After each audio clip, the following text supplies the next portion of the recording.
with the millions. It's that world heavyweight flow. Championship belt wrapped around my waist, yo. I got that Ric Flair figure flow. Slam you on the pavement, that's why they call me Street Pro. Create heat on beat flow. Like Jordan after the second time he three-peated, folks. Get ready, set, let's go. Fight toe to toe, release the flow created by this mic pro. Lights, camera, get low. Action packed, back to back. In fact, this monster will grow. Y'all better let him know. Man with the master plan, and you have no need to know. You came prepared, now get ready for the show.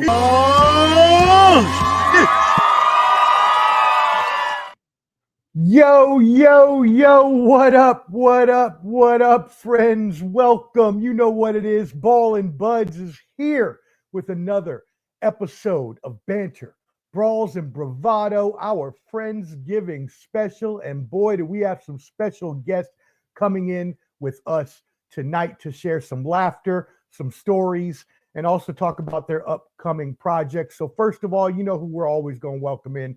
Usually always at my right-hand side, my streaming partner in crime, Clubber D, the Combat G. What's good, brother? How are you feeling today? We having fun. I'm feeling good, man. You know what I'm saying? I'm ready to do this show. It's been a long time coming getting these knuckleheads on this show. And I'm so glad we didn't get the people we wanted. We got these other motherfuckers that are on here. But I'm just so glad this is happening, okay? I'm so glad this is happening. Stupid. And I love how we already started out. Parental advisory is necessary for this episode. So next we bring in, I always call Clubber D my brother from another.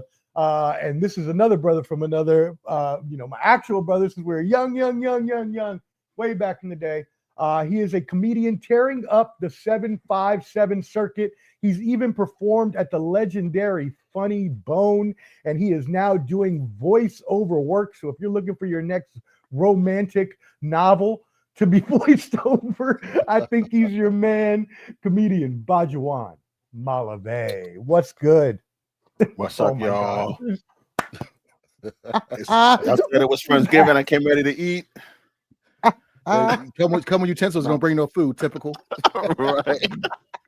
My man brought props, It's man. good, y'all. Jeez. Where did those glasses Hey, come from?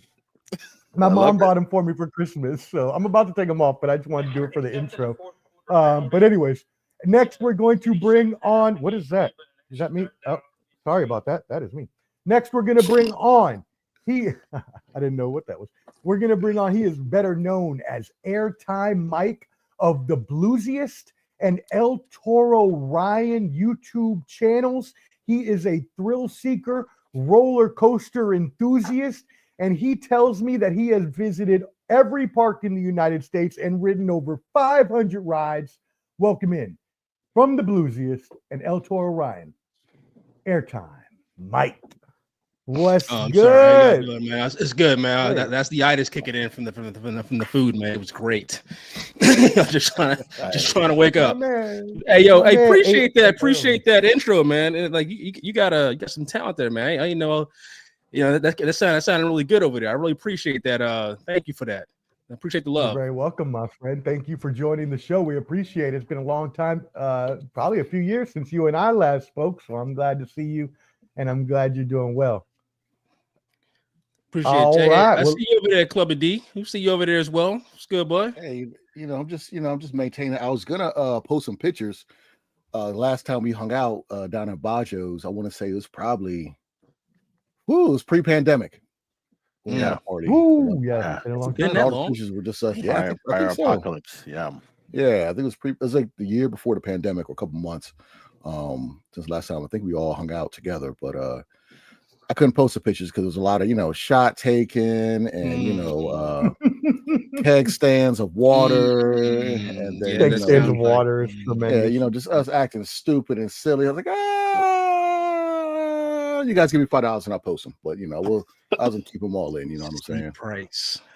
If y'all are ready for stories and for jokes, thank you, Dale. I appreciate it. My mom bought them for me for Christmas. I see Dale. I just want to mention. I like the color palette we got going on here with the panelists here in the Hollywood Squares. We all are wearing very similar. Yeah. that. I see a lot of quality cuisine holders in this lineup right here. A lot of Yeah. For, let me throw a quick shout out to Marcus, Tijuana Jack, Patterson. Hey. With the very first quality shirt ever printed. If you know, you know. That's an old school right there. I've been trying to cigar company called? What's the cigar company called? Oh, he's got a cigar company called Tijuana Jack Cigar Company. Check it out. It's all over Instagram. Shout out Marcus. Shout out to everyone that knows us. Everyone tuning in. And that's a great segue, because also before we get started, I want to make sure that everybody knows where to find these gentlemen at. First of all, make sure you're always subscribed to Ball and Buds, BALLANDBUDS on YouTube, so you can follow all our videos, Clever D, I, and the rest of the crew. Make sure you hit that like button while you're watching right now. Help that algorithm out, get us out there. But also make sure you tap in with these gentlemen right here. First of all, Airtime Myke, go ahead and give them your pages and YouTube, Instagram, whatever you want to promote.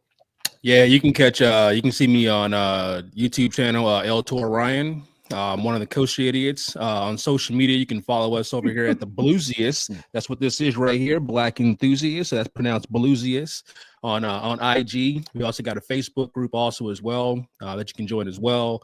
And my personal Instagram, if you guys want to catch any culture content, is airtime_Myke, and that's Myke with a Y. Boom. There you go. Made it easy on me. I didn't have to remember all of them. Bayo, where can they find you at? I know you got your comedy page popping. What else? Yeah, man. You can catch my comedy page at number 6 comedy. That's number and then 6 comedy on Facebook, where you will find absolutely no content, because apparently that's how you get followers. I've got followers on that page, and I don't have anything posted on there at all. So, those are called stalkers. Those aren't followers. Those are stalkers. But they're stalkers are a different level of follow. But a lot of them just stalkers trying to see what you're doing. Well, and it's a better time than never now to start posting that content. You know what I mean? Especially if you want to be doing voiceover work for romantic novels. No, absolutely. I have a completely different thing going with that. Starting voiceover work, and I do have an LLC starting. So kind of make it on my own steam. Yeah, I'm really excited about making money using exactly what you guys are listening to right now. So if you guys at home like what you're hearing, check out Paid Entertainment LLC. That'll be my company that I'll be doing all these voiceover works for. If you want romantic messages sent to your loved ones, I'll post a video of your face with my voice, and we'll really charm the pants off your ladies for the birthdays, holidays, Christmas, whatever you want. I heard you do voiceovers during that iguana mating season. That's what I know. No, you're right. It's true, man. There's a lot of money. It's really lucrative. You get into the soothing stylings of Bayoan. Contractual agreements. I'm not allowed to do their mating calls on air, but yeah, it's very interesting work, and I'm very fortunate to be involved in that. That's what's up. So the voiceover work paid. What was it again? Paid Entertainment LLC, PAYD. Yeah, man. It's actually an acronym that stands for Pay All Your Dues. And make sure you put in your you got a Cash App. Make sure you throw it up in there, man, so that way we can get this funding ready to go for you. Yeah, absolutely, man. Because honestly, as I start this journey, man, and as we, with this episode being a Thanksgiving episode, a Friendsgiving episode, man, I want to definitely plug a lot of charities that I'm into in regards to, things people can donate, because I'm really about helping the homeless. So really, I don't want it to be anything that's more so about me trying to get my name out there as much as like exposing things that I care about also, while hopefully helping people with their traffic commutes or whatever it is that they're doing, It's all about giving back ultimately. I hear you. So what are some of those organizations you work with? Can you tell us about any of them? At the moment, I don't work with any. As I do further research and figure out which ones are more local here, I don't want to do anything that's too commercial, because I'd rather more so affect my direct community. You know what I mean? Yeah. So I could dig it. Yeah. No, but that's good. That's good that you do that. And I've actually been doing that myself. That's funny that I didn't even know that about you, that we're both into helping the homeless. That's my big thing too. I've been working with a organization called Shower the People. They do mobile showers for the homeless. So I go every Thursday and I cut hair for them. You're going to catch them giving the guy sponge baths. making sure the throats are clean. Maybe a little bit. Maybe a little bit of sponge bathing going on. Pause. Anyways, Mike, what about you, brother? Tell us about any of your upcoming projects. I know Clubber D was telling me about a super awesome event that you have coming up. Explain the Juneteenth stuff. Mute. Excuse me. Let me get out the mute button right there so we can actually be heard. Okay. Okay.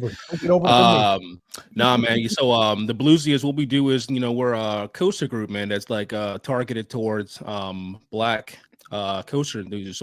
So whether you're male, female, whatever, or you support black coaster enthusiasts, we encourage everyone to come. We'll be heading down to Busch Gardens, Tampa on Juneteenth weekend.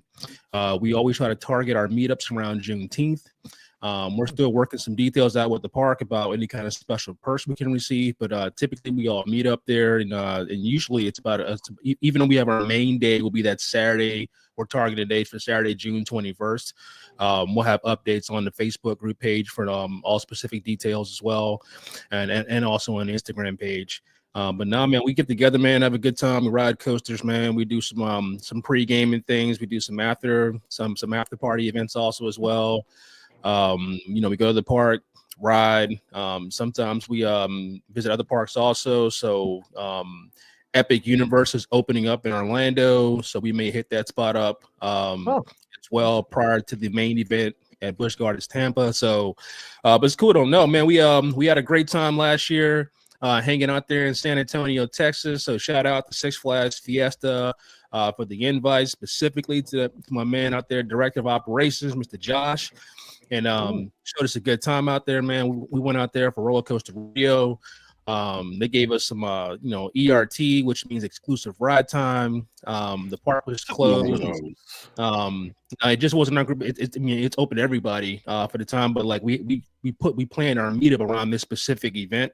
And it went well, man. We had over 119, and we helped contribute to their numbers for their event. I think prior to our year coming, I think they had the most, a little under 300 most, and we were able to help boost that number to over like 700 for their event. And so we were about a third of their total attendance. So we're very happy with that. But now the group gets bigger every year, man. We find enthusiasts and we get travelers from like all over the United States. So you'll meet people from everywhere: Cali, Texas, Virginia, Chicago, Illinois, everywhere, Florida. So we do this once a year, every year, get together. I've had my man right there, Bayo. He's got the invite. He was supposed to be at the first ever Blusiast meetup in Kings Dominion down there in Richmond. He ain't quite make it, but that's all good. Couldn't make it. That's when a Puerto Rican came out. He's like, I know black. Wait a second. Yeah. So he's a little selfish. He's a little selfish, you know what I'm saying? Like, because the event is usually around his birthday. It's usually around his birthday time. So, like, for some reason, he chooses to celebrate his birthday rather than come out and hang out with some people out here, man. I don't know. Wow, what a bum. It's Friendsgiving. You could call me out. It's the Friendsgiving. There's no, it's my boy right there. You know what I'm saying? Like, he can't sacrifice his birthday to come hang out with some people for a good cause. You know what I'm saying? Like, we inviting him in here. So, wow. You know what I'm saying? That dude right there likes roller coasters, by the way. He do. You know what I'm saying? I do have a new year. I do have a question for you, Mike. Two-part question, actually. It's maybe two separate questions. First one, what's the likelihood of there being roller coaster groupies within that community? That probability is very high, actually. Let's go. Okay, because this is what I'm going to do, okay? Because you're going to be in Tampa. I already talked to my brother. Literally. We're going to be there this year, okay? Okay. Me and my brother will be there next year. Or whatever. Okay. So I don't ride roller coasters anymore due to my age. And really? I didn't know that. I didn't know that. I haven't rode a roller coaster since the Rubber Yell, and I felt a little suspect riding that because of the name. Tell me you're scared without telling me you're scared was a person. Look. I'm afraid of ducks. I'm scared of roller coasters. I don't care, but I will break my streak of avoiding roller coasters, and I'll get on one. Okay, so I just need some nice young lady to hold my hand as I go on or someone's mother to hold my hand, or whatever, disgruntled wife to hold my hand as I get on the coaster. I just want to know how's that group looking. You know, what I'm ladies, if you're looking for a coaster partner, check out the ads you know, because I'm not sitting next to my black ass brother. So gotcha. Hey, we're gonna work that out for you. codes. And look, you know, saying like just because we like roller coasters doesn't mean you gotta like ride or anything. You could just come to the park to hang out. You know, so like there's lots of things to look at, man. What's the point of going to the park if you're not gonna ride the ride? Well, you can Hey, still listen, man. Somebody got to hold the stuff. You know what I'm saying? Like you can't. Somebody got to hold the bags, man. Hey, y'all remember Juan back in the day at Busch Juan Gardens? Wait, you didn't hear me say Juan earlier? I said Juan. There's a missing seat in one of those pictures. Yeah. Oh, that's what I was thinking about. I'm where he was supposed to be. Mike, let me ask you real quick. That right there. Now I am Puerto Rican, so I do have black in me. You're invited. Puerto Rican. Okay, all right. So I you're only invited. need a certain little percent. Okay, I'm there. Yeah. We had a good amount of Puerto Ricans came out last time, including white people too, man. So like, everybody's invited. You know what I'm saying? So like, okay. you so definitely it's not invited. Just a okay. It's So very anybody, inclusive group. Yeah, it's an inclusive. Yeah, we don't segregate anybody at all. But yeah, it's just primarily like focused on that because in this realm of like enthusiasts, as far as like roller coasters, most people don't think that it's something that minorities or blacks do. Yeah, and so now bring some awareness to it. That's what we did. He went to the deck. Hold on. Time out. He found a picture. See this? He found no, the you gotta turn your background off. Oh no, wait, you got it. Oh, me and Brandon at Busch Gardens. That's me and Brandon. Look at him, man. That's the Loch Ness monster. Okay, yeah. Also known as Nezzy. I got earrings and a seashell necklace at that time. So, oh Lord, he had the puka shell. I gotta see if I can find that picture. We got one of us had to have that picture on Facebook. He's got it right there. He's got it right there. What was your second? Oh, there you go. That's. Hey, we're gonna have to get you an updated picture next year in June, like for sure. Oh, that's dope. I like that. I got you. Let me change my background because change your background to that coach picture. I like that.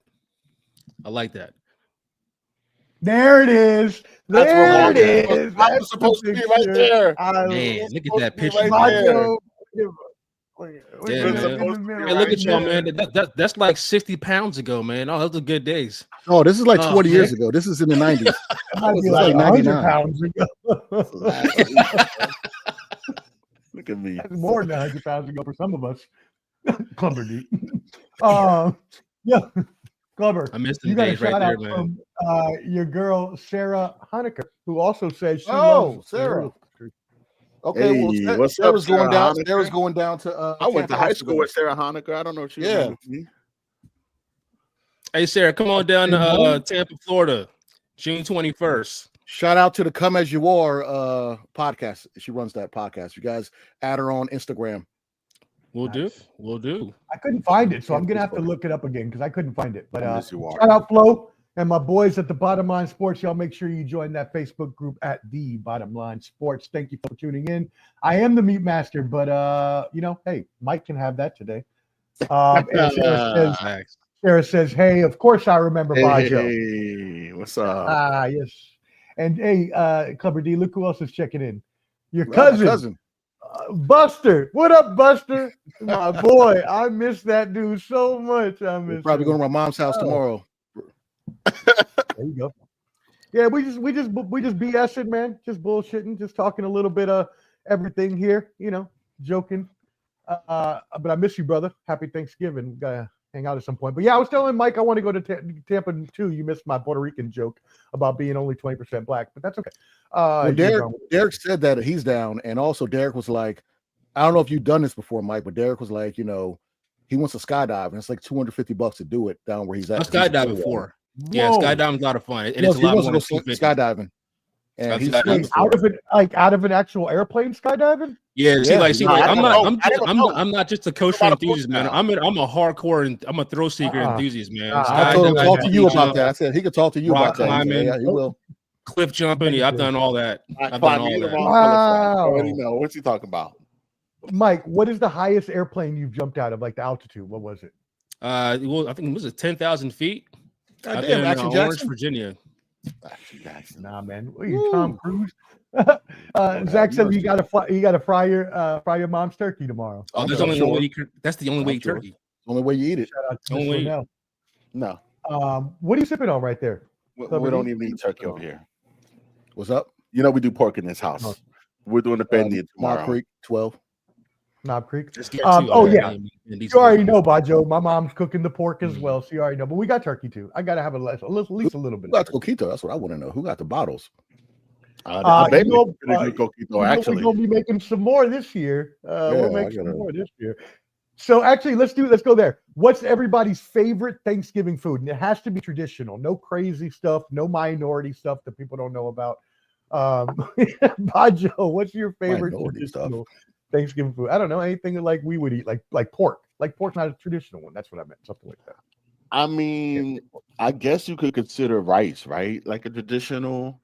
Okay. But I mean, how? Rice how? Like what? White rice, minute rice? Yeah. It just Spanish can't be no rice? plain rice. I mean, I like water. You know, it doesn't matter if it's alkaline pH levels.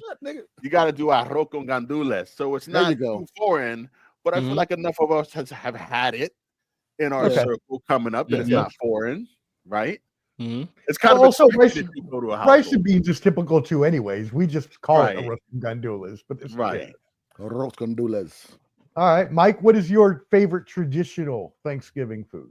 Oh, you can catch me with the fried turkey breast. Right there, right in the breast meat, juicy. I'm gonna eat that turkey extra charred. You know what I'm saying? Like, don't drop it for 35 minutes, drop it for 45 minutes in that peanut oil.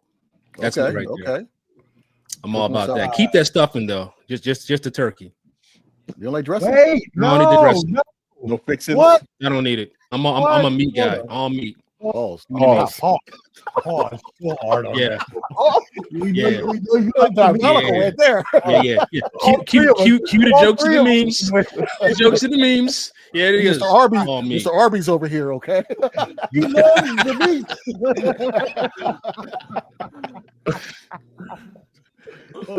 For his breast comment, though. What was that? All of it.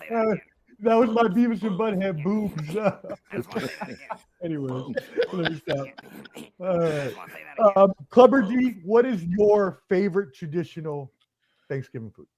Something I haven't had in a while. I truly do love my my mother's sweet potato pie. I'm a big sweet potato pie person. I love it. Man, my mom would be so mad that I just didn't say that. Actually, yeah, sweet potato pie is by far like I would eat it cold. She ain't warm, watching this. Sorry, I would need at least 3 or 4 pies. And I know when to do a fat action with the pie is to fold it in half and eat it. You know, like a harmonica. Whoa. Like harmonica. What the? Yeah, I've done like a burrito. Like a, hold on. You said what? A harmonica. Yeah, like playing a harmonica. Wait a minute. The pie's square. Diabolical. So how you turn it around? What square pie? What square pie? It's not a Detroit pizza. What are you talking about? I'm talking about like cutting a slice out of the pie. You take the whole pie. You just take the whole pie. Yeah, I got it. Oh, yeah. It's fat action. It's a fat action.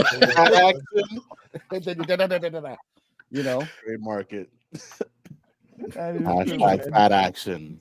And shout out Canteen. Canteen says good dressing and mac and cheese, and I'm going to agree. Yeah. What's everybody's favorite Thanksgiving food? Omar, put it in the comments. Y'all Thanksgiving food. Favorite food. Traditional. Because Zach you don't know social media. There you go, baby. Yeah, hit one of those comments and likes. No, I agree. Zach might say chitlins. A good chitlin story. Flo says homemade scratch dressing. Okay, so dressing again. Okay. Yeah, a good homemade dressing. Feel free to throw any recipes in make the comments. or break everything. Please. And when it's good, geez, man, dressing. If it's not a family secret, throw any recipes. Share the love. Flavors should. I saw a video and they were like, "Why y'all gatekeeping all these recipes? Let them out." Right. Let them out. Let them out. My grandma makes. You're limiting delicious stuff to like 3 people. Yeah. Right. Family recipes. Get out of here. And anybody that got some good food, feel free to send me a slice of that or a plate. I'm very welcoming. I'll taste it and let you know. Yeah, same here. $1,000,000. What do you? So what is anyone cooking? Like, is anyone cooking, or are they just eating food tomorrow? I'm cooking. Oh, bro, I'm frying turkey. Oh, you're frying turkey. Okay. Frying turkey. Where you frying yours at? Your house? Your mom's The house, man. Peanut oil in a little can. Dropped it down. 18-pounder. You brown it? Did you brine it, or you? Now we got to infuse that thing with some teriyaki glazes in there. And a little bit of seasoning on the outside of it, sitting in the fridge 8 hours, and then I'll pop it out around like 9:30 in the morning. 45 minutes later, be ready to go. Okay. Wow. I like 10 minutes later, 10 minutes later, all nice and sliced. We'll put that in a nice little foil pan, wrap that, and then everybody's free to kind of dig in. I flipped that. Okay. Hey, well, if anybody and I need to circle back because my mom's sweet potato pie, man. Like before she gets mad at me and disowns me as a mother, my mom makes sweet potato pie twice a year, Thanksgiving and for Christmas. And Bayo knows this. Like, so I get a pie, and he gets a pie, and he also gets a pie. Like every Christmas and Thanksgiving, she sends one down. Can you bring Bayo a pie? Yeah, I'll make sure. Usually it's like 2, man, and it don't last very long either. Like once I tell her if your lovely mother makes another pie, I will gladly grab one. You know what I'm saying? If there's one extra, if y'all leave it on the windowsill, I'll be like Mark Lawrence from Life and run over there and just, just grab the pie. You know what I'm saying? I'll run over there like I was Mark Lawrence on Life and just And I would like to add on. Standing in them bottles, standing on empty bottles, shaky legs.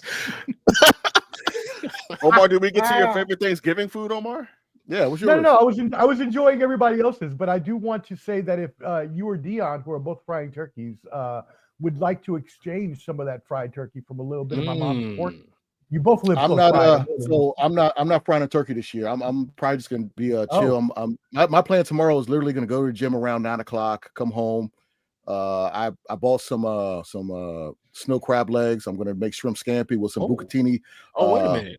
Noodles. Yeah. And I got a ribeye I'm going to cook also tomorrow. So I'm just chilling. I'm going to dad's house later, but so you going like non-traditional. Oh yeah, I haven't really gone nowhere. It's just me and my dog, so I don't really go places. Don't let him fool you. That's one of those home fresh subscriptions or whatever he got, where like they sent you the recipe, all the ingredients already portioned out. What's that shit called? Yeah, you Hey, you didn't know bucatini till you got your because I usually do angel hair. Now I'm doing bucatini noodles. Okay, y'all wouldn't know about that because y'all are oodles and noodles. All right, I'm light years ahead of y'all. I'm on elbow. I'm proud of oodles and noodles. Elbow. What are you, Lamar? You live on his street? Get out of here. No. Shots fired. Don't let me get on him down. Rev takes away a point. Like that's a morning. Never seen somebody can elbow bricks like that before in my life. Boy. Well, hey, Clubber D and anyone else who may not have anything they want to do or have anything going on, you're more than welcome to come visit me and my mom if you want. I might stop by because I got to make my runs. I go to mom and dad's house, and I was gonna hit up Shane's mom's house, but they're going over to, I believe, his brother's crib for him and his girls. Oh, shout out Bruce, who subscribed to our YouTube today. Shout out Bruce Moore, homie. Yeah, you went to high school, Bruce, right, Mike? Yes, sir. I did. Yes, we did. Mr. Popular. All right, so we got some comments here. Karita's in. Truth be the told, homegirl from Belmont. You think it'd be different with her having such a big back? Wow. All right. Well, she's lost so much weight. And she done lost like two of those 3 big backs. Yeah, she is killing it right now with her fitness. Her and her family's fitness journey is phenomenal. Her and her husband, they've been killing it, and I love the progress. Keep posting what you're doing because you're inspiring somebody else that wants to lose weight and get it right. So keep doing what you're doing, Karita. Okay. They're the reason you get on social media. You know what I mean? And you see positive things happening. Exactly. I love what people I know. That's why I reached out to you two. No, I didn't reach out to y'all two first, but y'all are like the 8th or 9th choice. And then that's what we got. Right. And that's okay. That's all right. As you can see, I wasn't paid to be here. It's all good. Hey, man. Hey, listen, Tom Brady into the 7th round, man. He's still the GOAT. You know what I'm saying? It's okay. Look, it's not when you get selected, it's what you do when you get there. You know what I'm saying? So true. We're gonna help. We're gonna help boost up here, and then like it'll be one eventually. So that's all good. So good. Priority. Hey, your big brother and my big brother, all our big brother, Guadio, chiming in. He said, "Man, you know I'm just Oh. eating tomorrow." He said, G-Dep just showing up. He bring paper plates and ice. Ain't nothing changed with that brother right there. Hey, You look nothing like wrong I with love me some G. That covers the to-go stuff first, and then makes a plate. They Look take care what he of said their about plate, Lamar. and then make a Look what plate. Look what he said about Lamar's elbows. Oh man. Hey, I He never said, seen "Leave somebody that fall man's from. elbows low."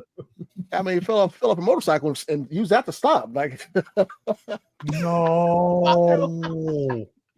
that's messed Wow. I up. mean, off camera.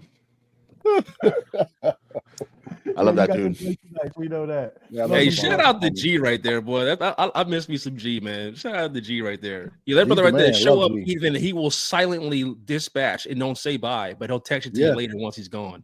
That's why I like G. What's that called? The Irish goodbye or something? Irish goodbye. Yeah, That's called the Puerto Rican see ya. That's what Oh wow, 2025. you're like. I do it. Going, where would I he do go? It's like up to He's like, yo, I don't know, Poppy. I thought we I'd out. say bye to everybody. Hey, You Bobby. don't hear me, so I leave. You know, Puerto Rican Flo can't live likes the without making a green scene. bean casserole. I don't know that I Ooh. can agree, Flo. I don't know I'm not- about I'm not green. into How do we green bean feel casserole. about I like that? green bean casserole. My wife put me onto Okay. it. Okay. I never was a fan of green bean Now casserole. you are married to a Caucasian lady, so that would I explain. mean, I'm just saying. That could be. Damn. Does she use mayonnaise or something else? no, you Raisins? use cream of mushroom. Raisins? We got raisins in Okay. there? In the raisins. Oh, what about raisins and potato salad? How do you First of feel all, about for those of you that know Tracy, she's more Puerto Rican than most Puerto Rican women. She can That's she very can true. cook a whole Puerto Rican This is very true. This is Thanksgiving. very true. It's Very true. So I know Puerto Rican women that can't even make Puerto Rican food. Damn point. shame. Very good point. Yeah. Shout out Tracy. I So- wouldn't just, you know I love you. Yeah, he was. Yeah, he was. No, we I- love I Tracy, kinda- man. Tracy's Hey, don't good, play with Tracy. Remember that Tracy's the good, party? man. It was one of your kids' parties, and somebody came over and got a piece of cake, and Tracy's like, what are you doing? Yes, What is y'all neighbors? yes, that was Titan's mom. You didn't bring a Why you gift. say the kid's name? What? Because he don't like Titan. Like he don't even like because he don't like Titan. What? He don't- The whole government? No. Tracy came over and was like, Hey. let me get that plate. I was like, God, Hey, It really happened. Okay. that was so funny. I walked away. hey, Bajo, I'll have to ride with you later on, man. But do y'all? I know how much you don't like that family. I know we can't say too much on here just in case they watching. But that the neighbor across the street, we don't really like them. They left. They left. I They know. actually they left. bounced? They live in another state. Okay. So yeah, so we don't have to deal with that kind of ignorance. But that was Alright. bold. Derelict. She's like, I can attest to that. Okay, she could cook. Yeah, okay. Oh yeah, I thought, Tracy. I thought I was yeah, gonna she can hold attest it to her down. coming to the. She literally came, And she can cook. grabbed the plate, grabbed a piece of cake. Mm-hmm. She's like, "What are you doing, ma'am? No gift." Wait, she wasn't at the party? She wasn't No. physically at the No. party? No. She just walked walked in. across the street from her house. She blended in, and I looked over. I was like, hell "Who's no. that?" Oh, and then hell because no. they had like the little jumpy joint, whatever, the little slide for the kids and stuff. To the side of the Yeah. house. The bounce house. Yeah, the bounce Yeah, house. the bounce side of the house joint. And I think was his third year? Was he turning 3? But Yeah. Yeah. because I came down, Peach came down, Brandon came down, and then old girl came in, was made food, got a plate, and I saw Tracy storm in, and I look away, I turn around, Tracy has the plate she was making. I was like, what is that?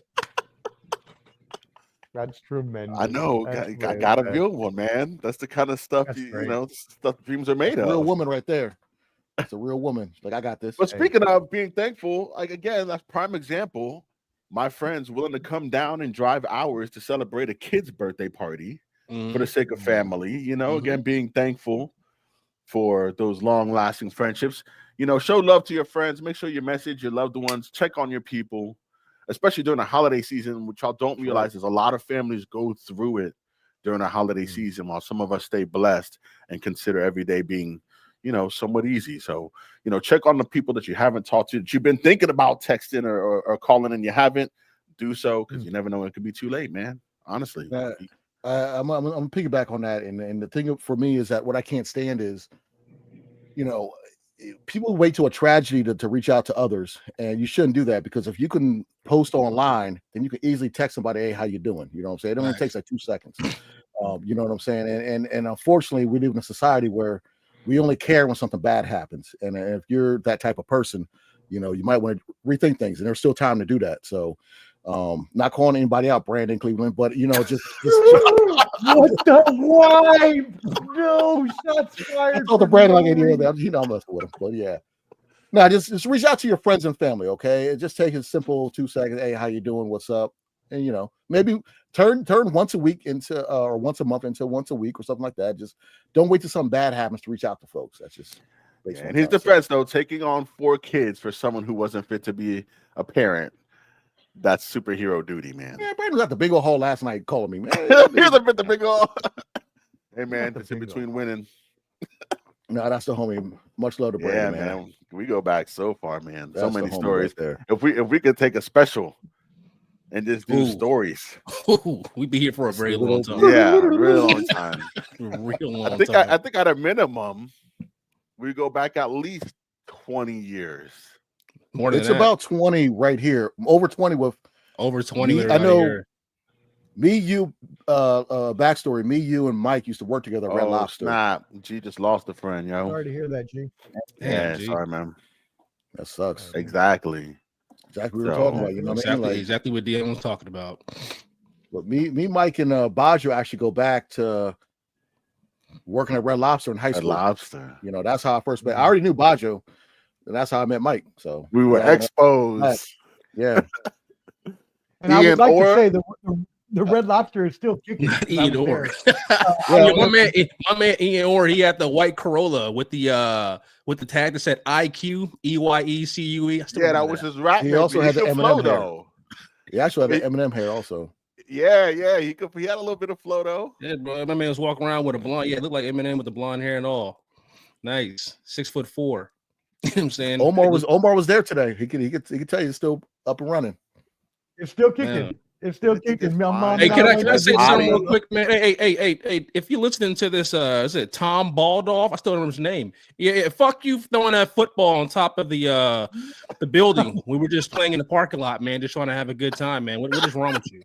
You know what I'm saying? In the middle of training. It was the middle of training. Like, we were in the middle of training before the restaurant even opened up. My man came in the parking lot because he didn't like the fact that he said something and somebody said something. He caught the ball and then threw it on top of the restaurant. You know what I'm saying? One of those Nerf like one of those Nerf screamers.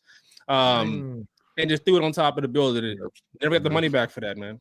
He never reimbursed. He just heard it die on its way up. Yeah, he was like the regional director. Yeah, screw you, Tom. I never forgot that. You know what I'm saying? I never forgot that. Don't let me see him in the street sometime, man. I saw Yvonne a couple of months ago. She works at Home Depot. Okay. Wow. Yeah. Yvonne and Javier.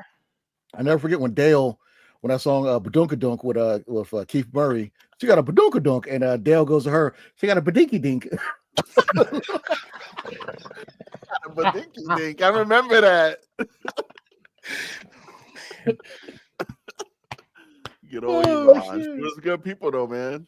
Yeah, Red Lobster was a good job. Maybe y'all got on me when I was making biscuits for the first time. I was like, leave me alone. I don't know what I'm doing. And we down biscuits, bro. Now, bitches, I'm trying. I'm trying. Man. He said back in the day, man, piss it off Momo. Oh, everybody's listening like, what the fuck are they talking about? Yeah, everybody's like, what's going on, man? Yeah, we're having a moment here. Sorry.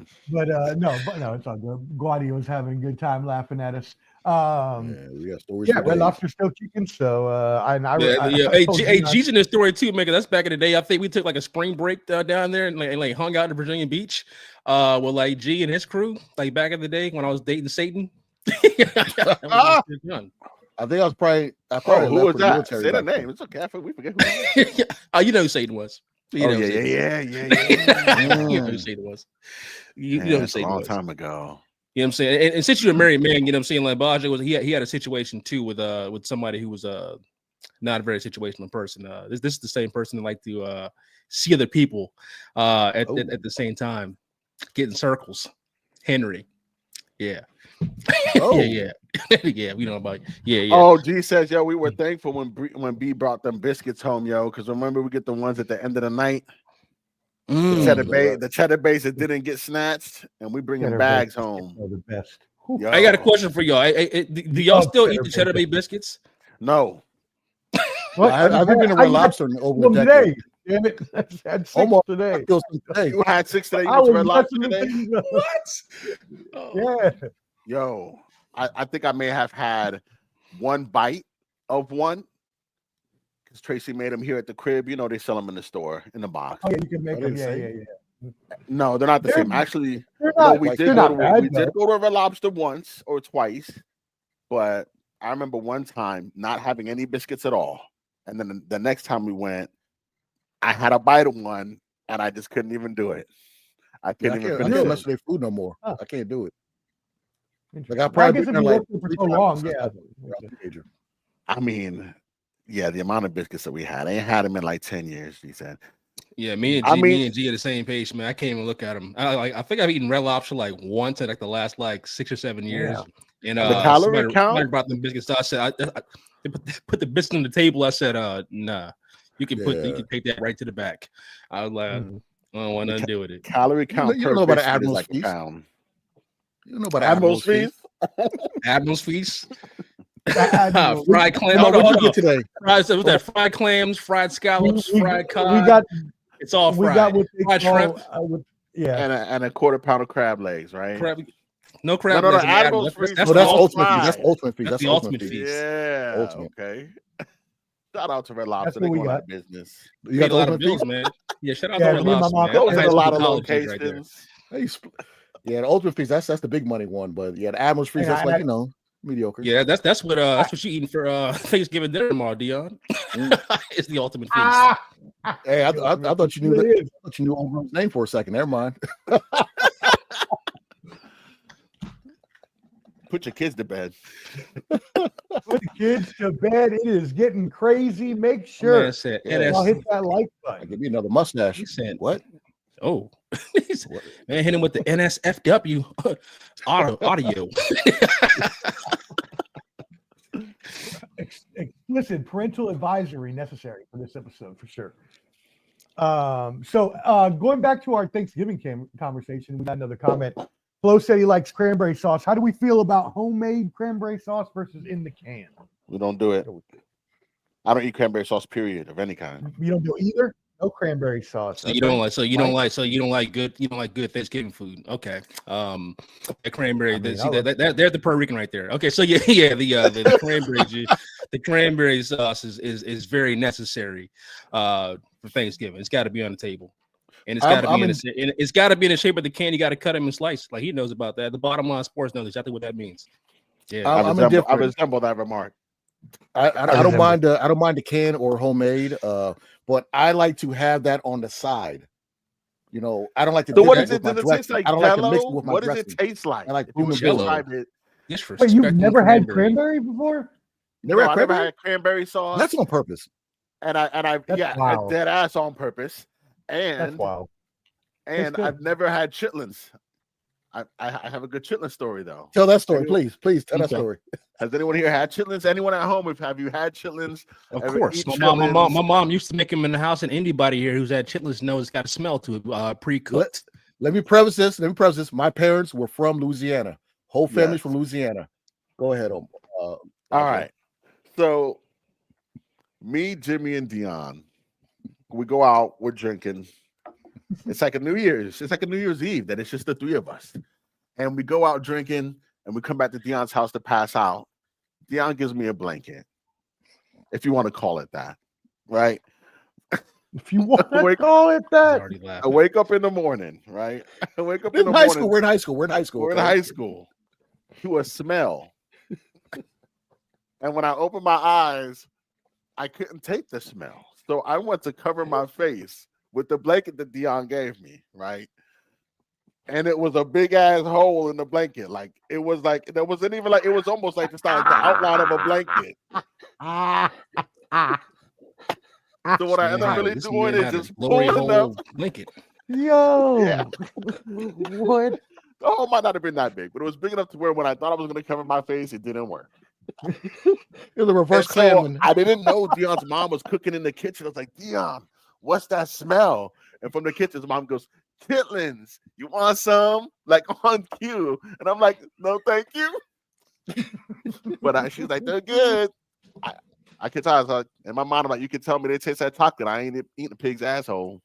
Look, you got to clean the chitlins. And you got to get all the poop out of it. And that's how what she was doing, because everyone from the South is for good luck. Just like red beans and rice, or black beans and rice. A lot of people do that, or chitlins staple for New Year's. I get the historical aspect of it. Black eyed peas.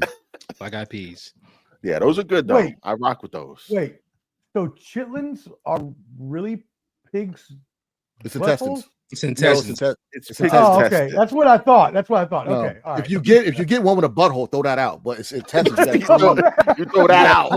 You got to clean the intestines. You got to get a bucket, warm water. It's got to be hot. Yep. You got to get in there. You got to clean them out.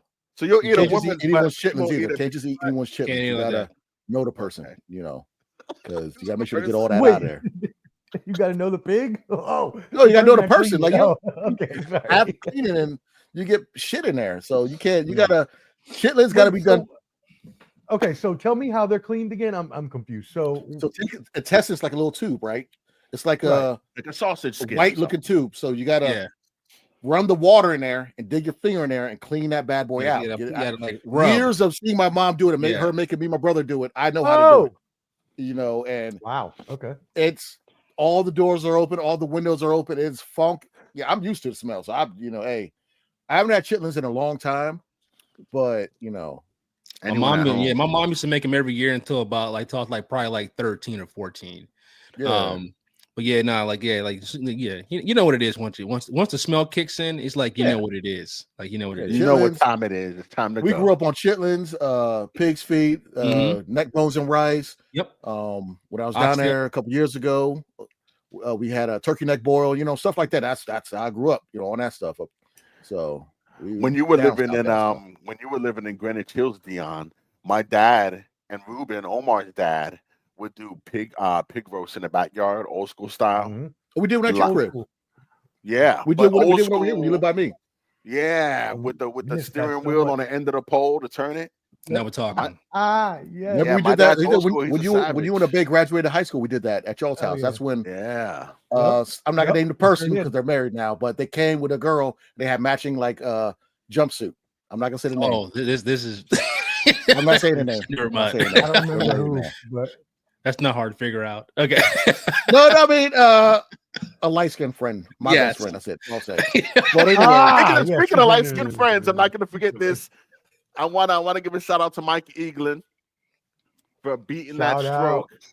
Yeah, for beating that stroke, making his recovery, and also he wanted me to. He also wanted me to state that he's a little upset that Taylor Swift isn't carrying more ass with the amount of money she's got. He's fed up with the fact that she ain't got enough back. I mean, he's not wrong though. She could just go get the BBL, the Brazilian butt lift. I mean, she needs a lot more than that. She needs the NBL, normal butt lift. She has back there. She needs a lot more than that. Yeah. I call girls like that extended lower back. That's all that is. Like long back syndrome, LBS, LBS. Mm-hmm. Hey, Clever D, you know who doesn't know about chitlins? Here it is. My test results. Can you hear my heart beating? Oh, the white man's science is amazing, ain't it? Oh, no. This can't be. What's going on? It says I'm 102% African with a 2% margin of error. Why, Lord? Why, Lord? Why? I'm sorry. I had to every time. Oh, the good Uncle Ruckus, no relation. One of the best shows ever. That is tremendous. All right, let's do that. What is your favorite TV show of all time? Comedy? No. Let's do Thanksgiving movie. Okay. There you go. Holiday movie. How about that? Holiday movie. Okay. Holiday movie. Favorite holiday movie. Okay, that's a tough one. We'll start here with me in the corner, man. I'll admit I'm a big fan of National Lampoon's Christmas Vacation. That's a good one. Yeah, man, I was gonna say that. The Chevy Chase joint. Yeah, man. Yo, his rant when his boss comes in. Oh man, that's classic. Yeah, I'll have to say the National Lampoons. That's a good one. Okay. That is a good one. I like Plane, Trains, and Automobiles with John Candy and Steve Martin. That's an entertaining comedy. So good. I mean, I mean, Christmas Story is kind of overplayed, but I just love watching Ralphie whoop that bully's ass. I think it's because it's on 24 hours. That's why. Once he gets him on the ground, starts just pounding his ass. I just love that party. Wow! It's the Mariah Carey. Reckless as hell, son. Baja missed that one. Baja missed that one. Reckless, kid, right? So reckless. Love it. No, he said pounding his ass. All right. Pounding his ass. Wow. Wow. Yes. Wow. Yes. No Diddy. No Diddy. Clipper D, what do you guys say? Shoot, damn, I said that, didn't even think of one. Die Hard, I consider that a Christmas movie. Die Hard 1. It qualifies. I think that qualifies. I'm a big, I don't know why, but I used to love this movie as a kid around this time was The Wiz. Michael Jackson, Diana Ross. That's the real Wizard of Oz to me, not that other stuff. Yeah. Okay. Nipsey Russell as the Tin Man, and those when those pillars came loose and the trash can ate them, I swear on everything, those were scared the hell out of me. Going to the Metro in DC, I thought those pillars were gonna come loose and come get me when I was a kid. Hated it. And your mom let you believe it. She was scared you. Bro, my dad. So the Woodrow Wilson Bridge has a big old dime right there because that's the Woodrow Wilson's on a dime. My dad, because it's a drawbridge, my dad used to tell me, I was like, Dad, why is there a dime there? A big one. He said, that's because giants would walk through and go in and out of DC. When I was a kid, I believed that until last week. That they would bring the drawbridge open for giants to walk in and out of DC. Oh, man. I hate it. Oh, parents. We'll let our kids believe almost anything. What about you, Omar? Mine's gonna be very sentimental. When I was a kid, when my mom's house the night before Christmas, she would put on the Muppets Christmas. I forget which one it was or what it was called. Christmas Carol, I think, right? It was. I think it might have been Christmas Carol, but it was from the 1980s. It was the one from like 82 or something. Well, do you remember what it's called, Mom? Come on in. Come say hello to everybody. Say hello to Mom, everybody. Hey, man, you better stop lying, man. Get your sister out of this pose, man. He said, get your sister out of here. Sister up out of here, bro. Come on, his mom. Thank you. That's so sweet. We're stopping now. All right. Would Trespass be a holiday movie? It's close. Trespass. Because snow was going. I mean, with snow. Remember the homie with the spikes on his shoes? Yeah, he was wearing the spikes to do the metal detector. Bill Paxton, Ice Cube. Hello. I'm gonna try to find a movie tonight. That's good. I do like Bad Santa. That's funny. I do enjoy Bad Santa. holiday movie in the comments. It's funny. Maybe it's a movie we haven't seen. Yeah, let's get a holiday movie in there. Some people. Throw your favorite holiday movies. If it's a holiday movie. See, we need to have Bajo. We need to have Bajo here more so he can keep asking the people to comment. I love that. That's beautiful. Exactly. Everybody for Christmas. Still watching Christmas. We should do a big show for Christmas. I agree. We should. We should have a couple more people on if we can as well. We'll have a sweater contest. We'll let the viewers judge the sweater. Winner gets, I don't know. We'll come up with some kind of a prize. $2. $3 discount. There you go. To Walmart. By the way, whoever is looking for New Year's plans, the place to be is going to be the Gaylord Big Night DC, where you're going to catch the big DC, and yours truly. So make sure you come hang out. I'll be there. Shout out, G. Guadio says hello, Mom. Guadio says love you. She said love you too. She's back on the screen like, oh, is he there too? No, just in the comments. And now she's talking to Alexa, trying to figure out she's trying to figure out the Muppet movie on Alexa. That's funny. Why are you? Don't do that. Anyways, all right. What were we talking about? I completely forgot. Oh yeah, holiday movie. All right. Yeah. What's next? What's next? We all went through that already. What's next? Besides that, favorite holiday activity. You got favorite holiday activity? I was gonna say, should we do the cliche? What are you thankful for? Okay. But it's kind of like We everyone's can gonna say end the it on same that.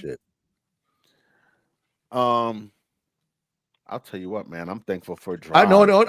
Oh, my bad to cut you off, Bajo. I got Okay. a question for you about comedy. Yeah. 2 questions actually. Do you ever get nervous before you go on stage? And 2, how do you handle a heckler? Good question. No, yeah, I'm nervous every time I go on stage, honestly. I'll tell you what, being thankful, tying into the whole meeting, let's take this moment to say, if you've got a dream, chase it. All right. Fear is not real. It's not real. But yes, I am nervous every time I go on stage. And I'll be honest, man, a lot of times, even up until about last year, I would almost throw up before every performance. It didn't matter how big or small. I had a B-Rabbit moment. And Guada will tell you. So in the comments, Guada will tell you it became a thing because he came to every show. And I'll be like, I'll be right back. He's like, B-Rabbit. I'm like, yup. And yeah, it's just nerves, man. It's just nerves. I honestly feel like if what you're doing, if you're chasing something and it doesn't make you nervous, then find a way to get that adrenaline, man, because it's just like the same thing. Like even when you go up like at the Funny Bone, I would tell G and everyone like, oh, this set's gonna suck. They're like, oh, you ready? I'm like, yeah, it's gonna suck. I think we always doubt for the most part, you know. Mm-hmm. A lot of us, I think, aside from people who are Chappelle, who knows it's gonna go well. But yeah, man, I always doubt the set, and really you just go up there with the bravado essentially that it takes to just have the confidence to know that you own the moment. You own your moment, and the crowd will follow you, man. And G's been there for a bunch of the Funny Bone shows where I just light the whole room up. And honestly, man, I started doing comedy for you guys to hoping one day that all of you guys would be at a show one day. I'm like, how cool would it be to be able to make all my friends laugh at the same time? And honestly, I don't even think I'm the funniest one. I would say Dion is probably between Jimmy and Dion. I would say are the funniest.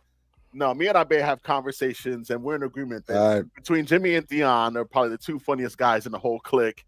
And I give it to you and Jimmy because Jimmy is funny just without trying to be funny, and saying you because you will do stuff that you don't think is funny, but is fucking hilarious to everybody else. That you're just doing yourself. I almost took a picture of a guy in the grocery store today who looked like Louis Gossett Jr. Just to show you guys, like, yo. and I almost went up to the, hey man, you look just like my uncle. Can I take a picture with you? You see, that's the thing. Like you go up to random people and will like Lil Shane, like me and Lil Shane one time. Small quick story. Me and Lil Shane were at the gym. He was on the treadmill. I was on elliptical, and somebody left the treadmill next to him running. And this woman came down trying to look fine and whatnot, stepped on the treadmill and didn't know it was running. And I'm talking about tumble to roll. Literally in front of me. I'm on the elliptical. I look that way. I you heard her sneaker. Hold on. You didn't help her? What? No. Equality, get your ass up. Equality. Shane, I look at Shane. This man, he's not gonna say his profession, but I look at him. His shoulders are up to his ears like this, laughing. Stops it and walks all. Doesn't help her up. It just walks all the way over to the Stairmaster, and I see him over there cracking up, walking on the Stairmaster. Like she was sitting there looking cute. I was like, damn, bro. So, oh man, I say that to say we don't like to laugh in people's face, but Bajo, you and Lamar have no problem laughing at people's face. Omar, when we were in Florida and the dude looked like Ed Sheeran, a fat Ed Sheeran, Lamar turned around and pointed at him and started laughing like 5 feet from him. Like, that's tricky to stay in your ground state through. Lamar has no shame. Lamar has no shame whatsoever. That's why I say Jimmy and Bajo get me because they don't care. They just don't care. I love it, man. I feed off everybody's energy, man. Everybody inspires me, man. Now, talk about those times you performed at the Funny Bone. How is it to perform in such a legendary establishment? It's pretty cool, man. Honestly, even as an amateur comic, you can sign up, and if you have enough of a following to get people into the room, they'll let you play the room, which is dope because it really pushes you to get people to get behind you. Myke actually drove 3 hours one night. Sure did. Hey. And I didn't even know. Didn't even know. You know, Yeah, for did a a pop in. 15-minute, yeah, and man. you couldn't even show up to his coaster event in Richmond. Look at that. Oh, I know. No. No, he's right. Oh, bring it back. That's how a comedian brings it Hey, back, I right? can own that. What a deadbeat friend right there. terrible. I'm surprised you came to this live stream, man. He probably saw me on the docket. He's like, I don't even know if I want to get on there. Yo, Boo this man at Eggers' house. What? someone boo Yo. this man. No, he actually Hey. it was pretty cool because like I can validate his nervousness because he came out there and was like, didn't know you were gonna be here. He's like, and then he disappeared for like 10 minutes. I was like, That's great. Yeah, but no, it's dope to perform in a club with other comedians that you admire. Like you're standing on the same stage as people like Charlie Murphy, D.L. Hughley, Chris Rock, and really, you're just tasting a little piece of what it's like to, kind of live in your own world for a moment. I'll admit it's kind of a trip because, believe it or not, it's one of those things where like when you're in the moment, you don't even feel in the moment. It's like you're going through your whole routine, you state your jokes, and for me mentally, it's like, yeah, I'm comfortable up there, as some of you guys have seen on footage, but in my mind, it's like I'm looking at a sheet of paper with my jokes written down on it. Right. So that's my subconscious. Right. And then in my forefront, I'm looking at the audience and trying to engage with them. So it's more of like a trifecta of handling your nerves, remembering, your jokes in their sequence and segues, and engaging with the audience. You know what I'm saying? And then that brings right back around me. When all that's working together, then your nerves are quelled too. And you get That brings up I want to follow up if I can follow up before I forget though. You just mentioned something and you said while you're in the middle of the set, you usually have some sort of joke sequence or joke order that you have planned for each particular set. I know we've talked before, you base it usually off the audience you're going to go in front of. Are there times when you're in the middle of your set and you decide, okay, these jokes aren't working as I thought they were going to, or I need to switch it up and go a different avenue, and then you have backup jokes that are planned? How do you do that in reaction to the crowd? That's a really great question because that's where you'll see a lot of comics freeze or bomb because a joke that they'll have won't be working and they don't know how to recover from that. Where for me, if a joke hasn't worked, I'll jump right into like, okay, guys, I don't have to use it again. You know what I mean? Yeah, and then the audience may laugh at that. Yeah, I'll point out the fact like, okay, that joke really was not great, But then, then you could just segue right onto, so let's see how this one lands. You know what I mean? Just own it because, again, it's your moment to basically say whatever you want and try to, I think it's more about making things relatable to the audience too, so that they have something to laugh at you with. Because if you're out there trying to make things funny that people can't understand or relate to, they're not going to be able to connect to the comedy, And me and Dion have spoken a lot about the oversaturation of like interracial marriage jokes in comedy when there is a lot of that, but it's like the standard now. Yeah, but there's a lot of good funny ways. Some of my best jokes land about being in an interracial marriage because a lot of couples you'll see in the crowd are mixed couples. Yeah, or whatever. You know how to spice it up to not sound like generic like everybody else does. You know what I'm saying? Exactly. That's one thing I do like about your jokes. You don't your stuff's not generic. It's not like, well, if a white guy walks and trips, it's like this. And then when a black guy does it, it's like, it sounds more fluid, like, you know what I'm saying? It's not just, run the mill type bullshit. Yeah, no, definitely. But honestly, man. Go ahead. No. No, I hate to keep asking questions, but this just keeps bringing up good questions for me now that I'm thinking about it and you're saying all this. So, like Dave Chappelle got into the controversy with the transgender community. How do you as a comic feel that you can go about touching on such sensitive topics and issues like that where you might actually push a crowd away? Well, I think Dave Chappelle had he made a really good point about the fact that they're all just jokes, right? Like just because it's a comedy show. If you come out to a comedy show and you get offended, then you came to the wrong activity. It's like going to a paintball, like a paintball event and expecting not to get shot by a paintball, right? You think you're just going to get to run around and get some of the action when you might get hit by some of those paintballs or hit by some of those jokes. You know what I mean? And it may be funny to other people and it may not be funny to you, but it's like, you just got to roll with that. Now, when it comes to things like those sensitive subjects, I personally try not too much to dive into that because I don't know enough of that world personally. Got it. To make light and jokes that that I think may be appropriate. You know, like now for some of my gay jokes, right? I have gay friends and I run these jokes past my gay friends, right? I think that's only protocol. So, you know, has Omar turned down any of those jokes? You're so stupid. I knew you were going to say something. I knew you were going to say something. Damn it. You or Mike, I didn't figure out one of them, you know. I knew it was coming. Yeah. He wasn't going to swing in this direction. I would have put it right back over there. You know, I should have all those pauses we did for you. I know, right? And he said, swing. He just said, swinging in my direction. Pause again. Reckless ass. I've been getting y'all layups all day. Oh my god! But we do have a transgender comedian in the 757, and I should shout out to all the 757 comics, man. Everybody out here is grinding. I'm not going to mention any names because I don't want to forget any names.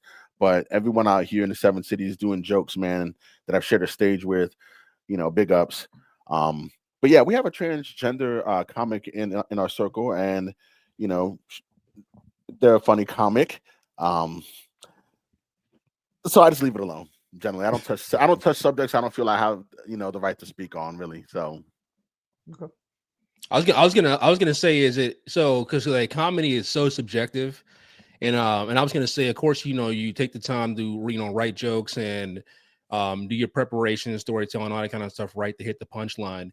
And I guess I was gonna say is, do you have to have like you going to one audience in one show and then going to audience in a different show? Often you probably can't say some of the jokes that you want to say. So like, do you change your act based on if you walk out there? I'm just gonna, if you walk out there and you got like an all-female audience, and then like you had a whole like thing planned out. It's a bachelorette party for somebody that night, you know. So it's like, okay, I had this in the grave, so I'm gonna have to, you know, dig in the bank as something else. So is that something that, you know, that you have to that like a challenge at all, like when you go out there and do your comedy?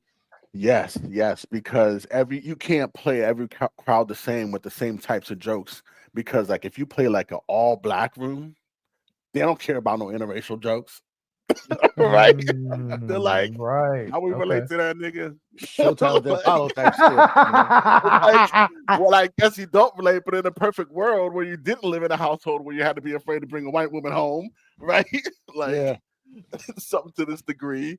But yeah, like G will tell you, there's a joke that I had that I always played to that never played with females, and I'm like, okay, I'm not gonna kill the joke. It's gonna play in a room somewheres. But yeah, no, sometimes you try a joke that you're like, well, I do want to see how versatile or how long the legs of this joke are. So you do play some of your bangers in a room, and you hope that they land. If they don't, go, okay, I get it, not for this room. That's fine, you know. And people usually, again, if you're willing to make a fool of yourself, people usually just laugh at that. So you just own that. I did have Omar. You got a question? Because I don't.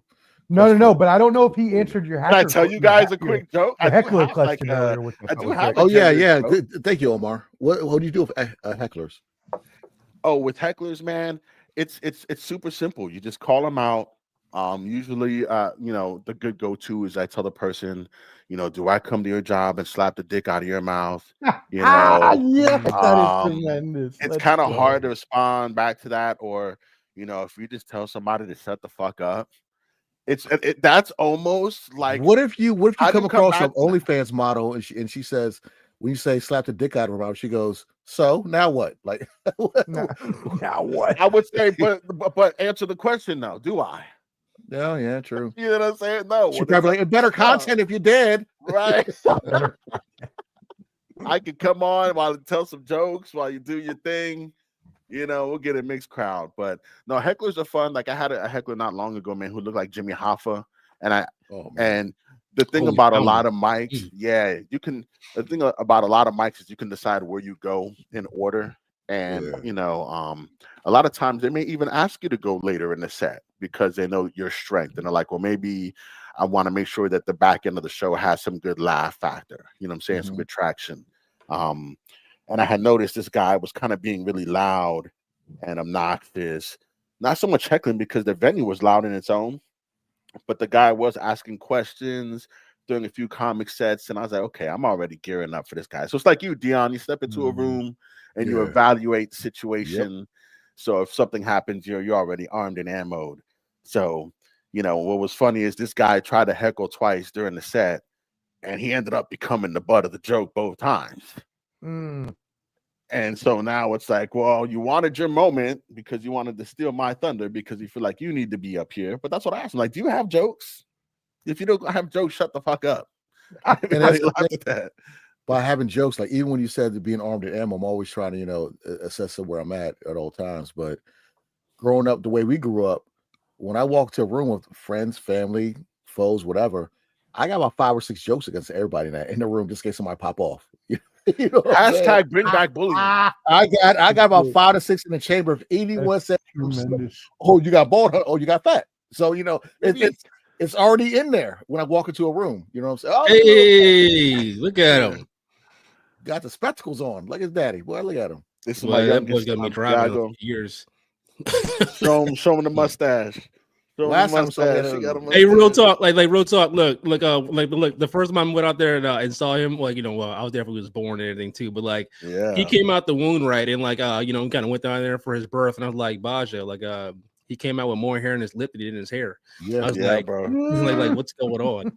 I was like, that kid's gonna have a full beard by 8. He's about a year away from shaving. Oh, got you. That's my boy. Hecklers are fun though, man. Hecklers are a challenge. What kind of challenges do you face in the coaster world, Mike? Anything when you're going around the park? You can't even get to your favorite rides because everybody wants a picture. I had a question for Mike. You just jumped over me. Go ahead. Sorry. Keep going with your question. Keep going. I'm not the host. Anything like that? There's not too many challenges at a park for me. Like while I'm there, you got to have the understanding that you're gonna have line jumpers or some rowdy teens or stuff like that. But for the most part, it's if I know when I walk into the amusement park and it's a Saturday or a Friday night, I know it's gonna be busy. It's summertime, everybody's off, people on vacation. I expect to wait 45 minutes to get on something. So I don't go in there with the attitude damn, I've been in line for 20 minutes, line's not moving. It's Friday, it's a Saturday in June.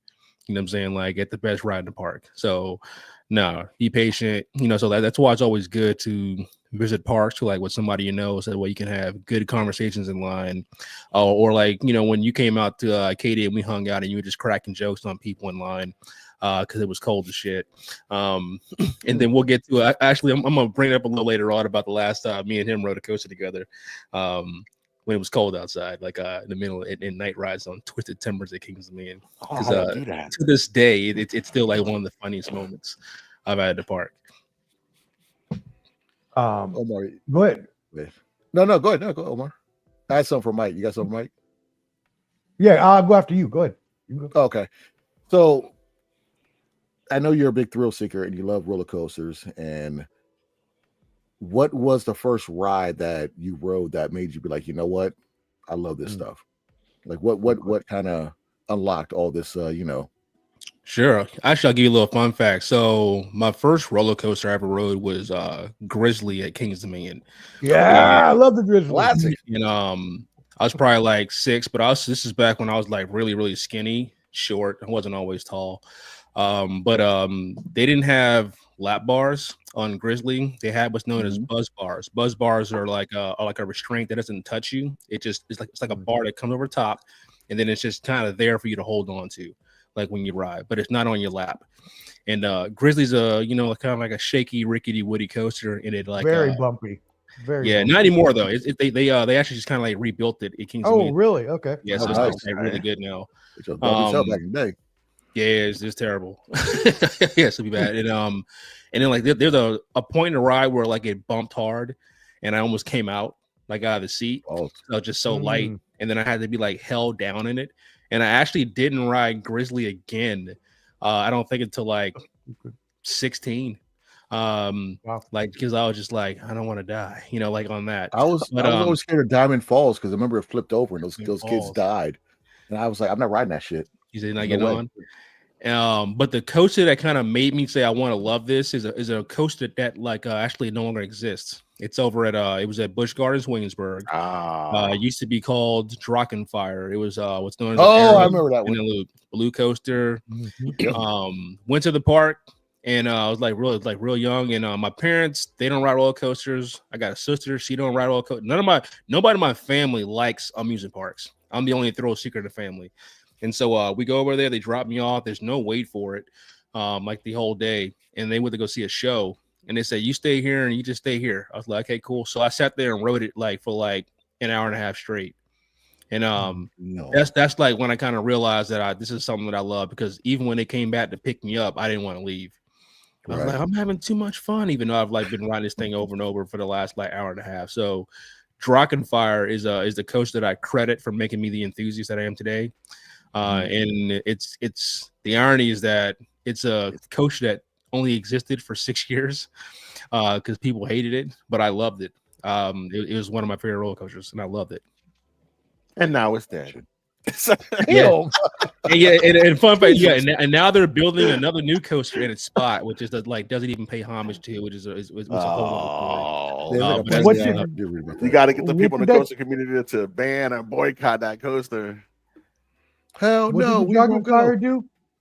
Dragonfire was it's what's known as a looper coaster, so it went upside down 6 times.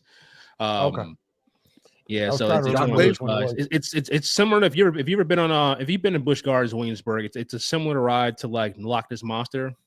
Same company that built that roller coaster. Same one that built Anaconda at Kings Dominion also for those Virginia people. Love Anaconda. But like they're called loopers, and like one of the guys he's that's what he did. His name is Ron Toomer.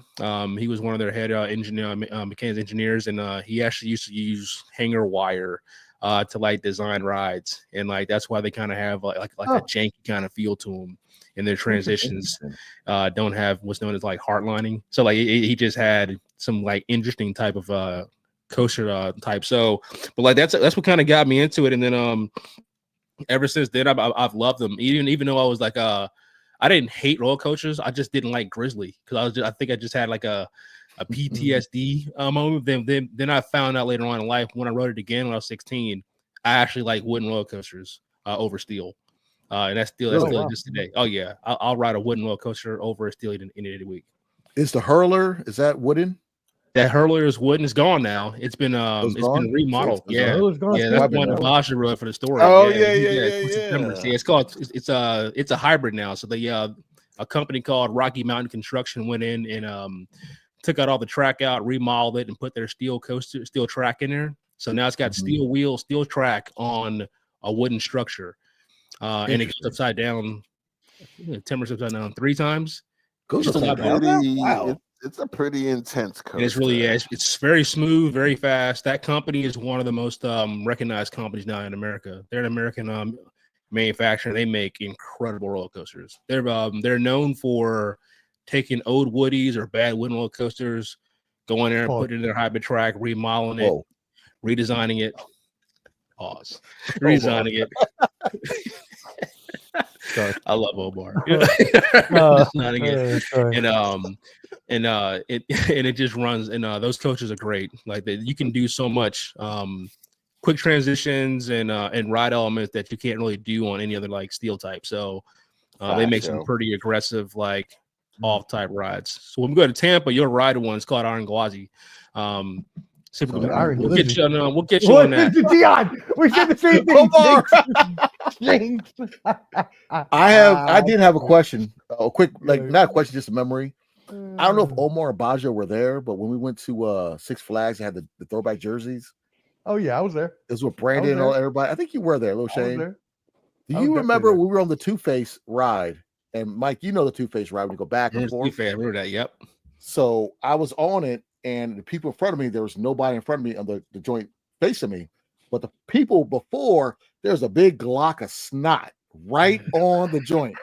And I knew it went back and forth. I paused the whole ride. Stop. Wipe that up. Wipe that up. That. You can do that. Wipe that shit up. Oh my God. If it comes, pause. If it lands on me, it's gonna be a problem. I wish people knew how much of a like germphobe that you are. Like it's great. I don't care. Hey. I know. It's that, and then somebody's mom will sit on my face. So it's like it's weird. It's a weird, like dichotomy. Like I don't get it. Like it's sorry, people. I love that. Oh my God, that's funny. So Mike, to follow up on that, let's go. I want to go get a couple answers from you. So first of all, give us since you've been to almost every park in the United States, give us your favorite park. And also, I know you mentioned that the Dragonfire was the one that started your love, but now after being to all those parks, what is also your favorite ride of all time? Gotcha. Okay, I'll start with my favorite park. My favorite park is Silver Dollar City. That's located in Branson, Missouri. I've heard of that. Okay, all right. Yeah. It's really nice. It's very well themed. They don't even have a whole lot of like roller coasters. I think they have like 6 or 7, something like that. But like every coaster there like goes in the woods. Every single one of them. It's a hilly park, and so they're all like terrain type rides. So they're all very unique. It's got a picturesque element. When you get to the top of these lift hills to look out, you can see the Ozarks. I'm talking like you're talking some of the most gorgeous sunsets you'll ever see. The park also has amazing food also as well. They have like grilled skillets. They have what's known as the world famous cinnamon bread. You can't go to Silver Dollar City and walk out there without cinnamon bread. They got a marble cave tour. It's like an underground like cave tour that they have there, which is what the park is actually built on. As well too. Trains. Some of the best customer service you're ever see in your entire life. It's not a park that you like, honestly, it's not a park you're not gonna go there and like see a lot of black people, but it's just like, but the park is just amazing. Like you walk in there and you walk out there with a smile. And it's an example that you don't have to have 20-30 roller coasters at your park. But like no, if you just hit everything right from the moment you walk in, it smells good, it's clean, it's organized. Even like every ride that you go into, everybody's dressed according to the ride itself. So like they're all themed to the actual like ride itself. Got it. Right. Okay. Very diverse crew. I mean, like you'll see things like glass blowing in there. You'll see concerts going on. I mean, it's what part of unique. Missouri is this at? This is in Branson. Yeah, Branson, Missouri. Branson, Missouri. So that's my favorite park. My favorite coaster is located in Santa Claus, Indiana. That's a real place. It's at a park called Holiday World. So it's called The Voyage, and the name is exactly what it says it is. It's the longest wooden roller coaster in the world with one lift hill. So it's over like 6,000 feet of track, 159 feet tall, 67 miles an hour. It does a little bit of everything. It's got drops, float air times, 90-degree bank turns, eight tunnels. It's got an elevation change on it, and it's super long. It's like a 3-minute ride.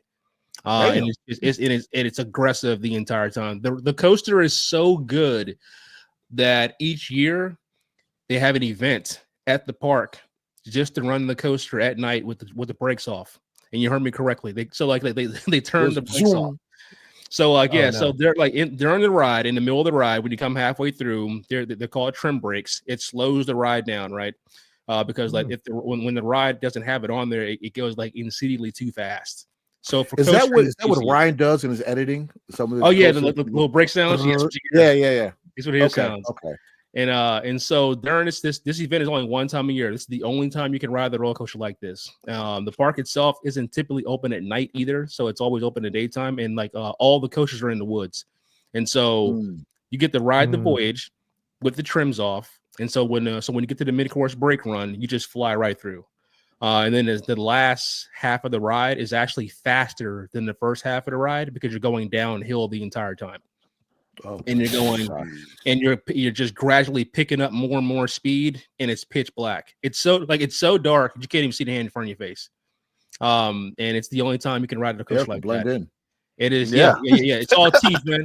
All teeth here.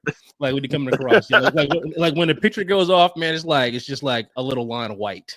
That's all. The Blacksmith. The Blacksmith. But I love that thing, man. Like it's a wooden coaster. It's universally recognized as the best like coaster in the world as far as like Woody.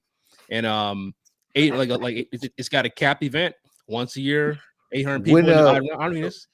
They just that sounds like the perfect way to murder a whole bunch of people in the woods at night. A coaster, cool, no brakes. That sounds like a horror movie. The park is closed. The park is only we're the only ones in the park. It's 800 people in the park. The park is closed from like 5 to midnight. We get access to the entire park. The event is so popular. Like so today, they just announced today when the tickets go on sale. They go on sale like on December 4th, and it's gonna sell out in like 4 or 5 minutes. How much are tickets? They're like 100 and last year was like 150 each for each person. You get access to the park for 2 days. They feed you. Drinks are free. The park also as well too. Like in general, like you can, it's like they got Coke machines everywhere. You just walk up with a cup, pour a drink, and walk away. Question. What I got another question. I don't know if roller coasters were invented in America. I'm pretty sure they weren't. But are there any coasters that are outside of America that you're dying to ride? That's on absolutely. I've got a few bucket list coasters outside the United States. I'm going on a trip to Japan next year with a coaster with one of the coaster clubs that I know. So I'll be riding one of my bucket list ride, which is called Ejinika. It's located in Japan. It's called Fuji Q. Yeah, it's called Ejinika. That's what it's called. Fourth dimensional roller coaster. It's a little close. Yeah, Ejinika. So I'm looking for it right now. Yeah, it's one of those rides where the track's in the middle and you kind of hang off the side. It's 250 feet tall, and the seats rotate. Like your feet are dangling, like on the Your feet are dangling, and the seats actually rotate while you're going through the entire layout. Oh. It speeds at like 60 miles an hour, dropping when you drop, you like looking face down, and then you'll flip as you're going like 90 degree down, and then it has a whole layout of other turns in there. So yeah, I'm looking forward to that one. What was the name of the park it's at again? Fuji Q Highland, out there in Japan. So like we're looking forward to that one. Also I want to go to Plopsaland to go ride the Happiness. That's bless you. That's the name of the ride. It's called Ride the Happiness. Yeah, by the way, in this Plopsaland. Yes. I was gonna say, some of these parks and some of these coaster names are like absolute trash. I think like they are. We have fun. I'm known for like making fun of stuff like that. Like Hershey Park, for example, that's located in Hershey, Pennsylvania. It's like the sweetest place on earth. And stuff. Yeah, they really got coasters out there that are named like a coaster's named Candymonium. That's the name of the roller coaster. Candymonium. You know what I'm saying? Like you can't make this shit up. Jolly Rancher Remix. This is a roller coaster name. That's a roller coaster? Jolly Rancher Remix. Does it give you free Zima? You cannot make this up, yo. No, it sucks. You can't make this shit up. Are most of the rides there kids' rides though? Or no. This is one of the best parks in America, actually. The Candymonium is an adult roller coaster. It's something you'd probably like. Wow. Have you ever been so like y'all been in Busch Gardens? So it's very similar to Apollo's Chariot. So it's like taller, taller, faster, and longer. Wasn't that where that picture was from? Was the Apollo's Chariot? Apollo's Chariot. Yeah, the first one was Loch Ness. The second, that was Apollo's Chariot. Well, Our hobby has got some crazy names for some of these rides that you can't even like pronounce. So it's like, I'm like, who the hell comes up with these name concepts, man? So I'm like, nah, it's good. Oh, the picture's coming back up. It's coming. The picture's coming back up. There it is. Yeah, that's Apollo's Chariot. And I'm wearing an Averex shirt also, just to let y'all know. That's true. Averex. I'm wearing a headband for some reason that was probably made out of a wife beater. I had a nipple chafing black Nike jersey. I was probably wearing food back in the day during that time. He had on his Boys and Girls Club shirt for some weird reason. And Brandon looked like he broke his arm. Chicken elbow. And Dale was wearing a visor for some reason. A visor. That was Yeah, why is Dale not looking at the right camera? Well, Dale is colorblind, so that could that is true. That is true. attest to something like that. He's never seen colors in his life. A single one. Never will. It says monochrome his whole life. Monochrome. Sorry to the colorblind people, man. You know what I'm saying? Like, you know, they got shout out now. Shout out to color. I'm thankful for color. Thanksgiving. Throw your favorite color in the comments. And if you can't see any colors, then I don't know. Tell you. Describe what you think your favorite color would be. The boy Dale punched the screen. It looks like fuchsia to me. Oh, shit. Hey, we're sorry, Dale, but we're not. Yeah, no, we're not. We're not sorry. That's Red Lobster alumni right there. We're not clowning Dale. We're not clowning them. Oh man. So I do have one last question for you. I don't know if anyone else does, but how much logistics does this take to plan an event like that? I know you talked earlier about trying to catch coasters at night, things like that. You're organizing all these big groups. How do you all, is like there a group of people that is working out these logistics? Like you're getting hotels, you're making sure you're getting to the park at certain times. How does all that work?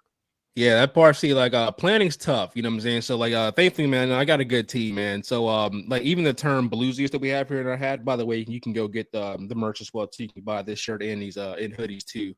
We got a link in our Facebook group page and the Instagram page too. If you guys want to go get a shirt, spreadshirt.com.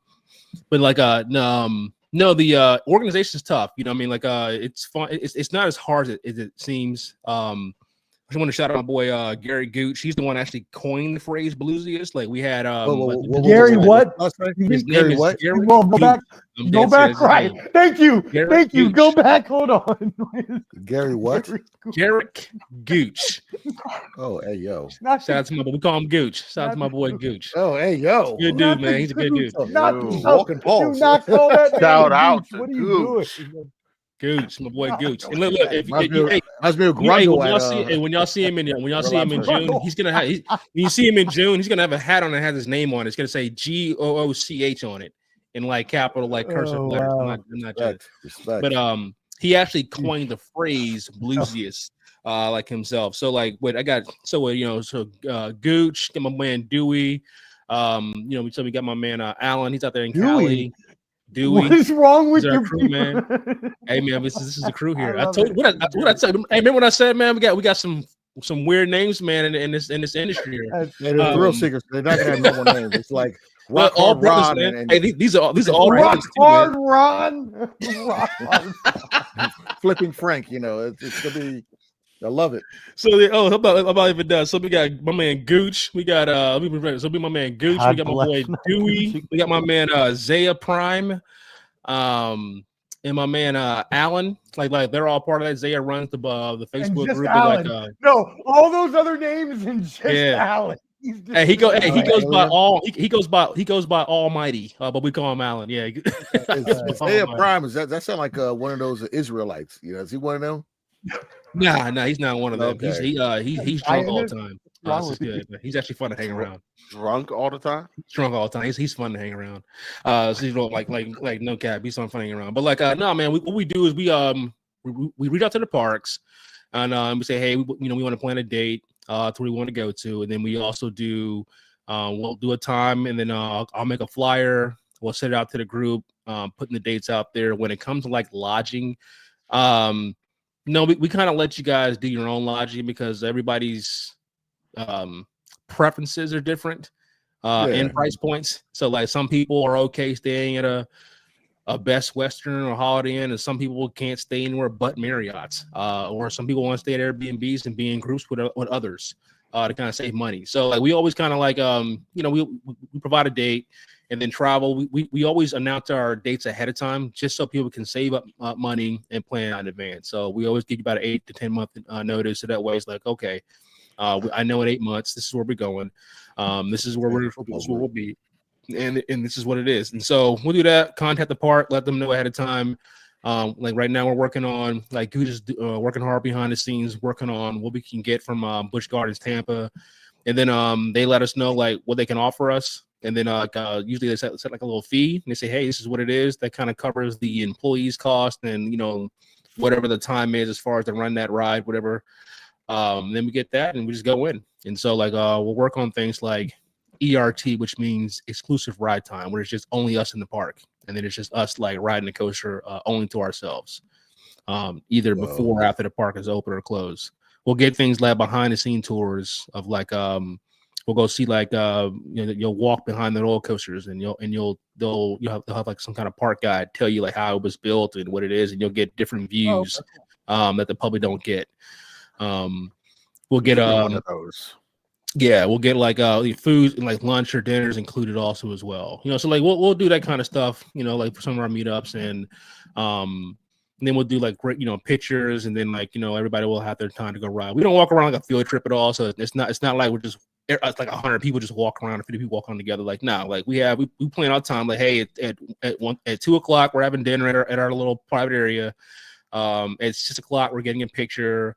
Hey, at 10:00 we're gonna do a ride takeover, like a ride where it's just we take up like a few trains. Like it's just only all us on there, and so we'll do stuff like that, and then let people explore the park at their own pace. I'll say one thing. 100% for this up and coming event down at Tampa. The Ball and Buzz crew, me and Omar will be there. I will. Okay. We'll be there. My brother will be there also. I'll tell some friends to come out. So we'll definitely represent Juneteenth. And shut up. Well, no, I was wondering. It was my fault. I called it on myself because I was like, what you say? What I say? I was like, whoa. Hey, everybody's invited. If you're watching this or you hear this, you want to come on and hang out, support. Everybody's invited. So, everybody come through, come roll, man. We have a good time, man. Lots of laughs, man. Like we have a good time, So like we have a good time, man.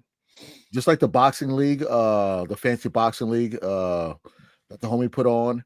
We're gonna promote this each show that me and Omar do after this, and kind of like, hey, come out to this event. Probably usually like a beginning and closing, arguments and whatnot. But we're definitely gonna do another Friendsgiving. I say Christmas time. We'll get more of us on here. Hopefully we can get some heavy hitters, but we'll see. We'll see. What are we talking about? What you mean heavy hitters? Well, we got some other heavy hitters. I was number 8. Oh, you guys are like 8. You guys are 8 and 9. You guys are 8 and 9. Okay, this is Blake Man. This is Blake Man and the other guy. Okay, we got some heavy hitters. All right. He said, "You wouldn't understand." I need a carnation. Oh shit, man! Yeah, I'm thankful for y'all, man. I'm thankful for y'all friendships. This is a long time coming. We should have done this a long time ago. But I'm glad we can get you guys on here and shoot the shit. And I always tell everybody, if one person watches that doesn't know us, that's cool. If a lot of people watch that doesn't know us, it's even better. So right. I'm glad that everyone has commented from from G to Honecker to Dale, to my cousin Zach. Everybody, appreciate y'all. Yeah, put your favorite comment in the comments. And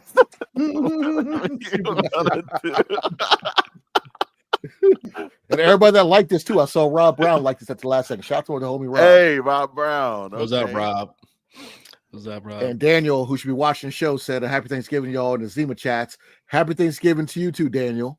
Yeah. Okay. Hey, man. Hey, anybody that's watched and listening to this, happy Thanksgiving, everybody out there. You know what I'm saying? Like Baja mentioned earlier, when you see people, man, just take time to just acknowledge people, man. Don't wait till something goes wrong or something goes bad to like just reach out and say hi. So what I mean? Like tomorrow's not promised. So like, just go out there. Thanksgiving is my favorite holiday because I like the fact that we, take time to celebrate, give thanks, eat food, watch the Cowboys lose, and and just like sit back and relax, things like that. You're a 49ers fan. Like what's that look for? You want the Cowboys to lose? We ain't talking sports today. We ain't talking sports today. Okay, I was just making sure. Yeah. That looked like did I miss something? Did we switch over to that team in Texas? I hope not. Okay, I was just making sure. y'all just started winning today, so just calm down. Right? You didn't see RG3. Just take the win to be happy. Right. Be humble. Be humble. Be humble. Hey man, hey, listen, I'm just happy. I'm happy to have a winning record, man. As I keep saying, I'm representing Smith-Ox Brewery, a black-owned brewery, straight out of Dallas. My man Smith-Ox. This man made a sweet potato ale beer that he sent to me and the Gomez brothers a couple years ago. I need some more beer, Smith-Ox. Hook a brother up, okay? I'm promoting. Okay. Yeah, black-owned brewery down in Texas. But yeah, it's a great show. It's a fun show. I love doing this. This is really appreciate fun. both y'all, man. It's good to see you guys, man. You're saying like I think the last time I saw Omar, man, he was getting ready to roll up out of the area, like yeah, you was like living in the same neighborhood as my sister, man. I just happened to just roll by. I just happened to just roll by. Didn't even know he was there. I was like, hold on. Yep. And hey, that's where I'm at now. So like I said, if you want to stop by and visit, I am here. Oh, you still in? Oh, yeah. No, he's back in town. He lives in Nashville. He lives in Nashville. He's back in town. Yeah. Okay. I just flew in today, so I'll be in for the holidays. Yeah. Welcome back. Okay, how long you here for? Through New Year's. Oh, you here for a minute? Oh yeah, we got to get up. Oh yeah. I might have to make a trip up there. Then I'm gonna try. You know, it's either that or I wouldn't mind making a trip to Richmond and going to some breweries in Richmond if you can meet us halfway for a day. That sounds good right there. Actually, I like the way that sounds. Richmond sounds good. We take this show on the road. Right, let's do it. Like that. I like it. Live hey, well, everybody, thank you for tuning in. We really appreciate everybody coming out today and checking us out. Obviously, Clubber D and I are very thankful for our friends, Airtime Mike, the roller coaster or coaster idiot, as he likes to call himself. I didn't want to say that. He said it.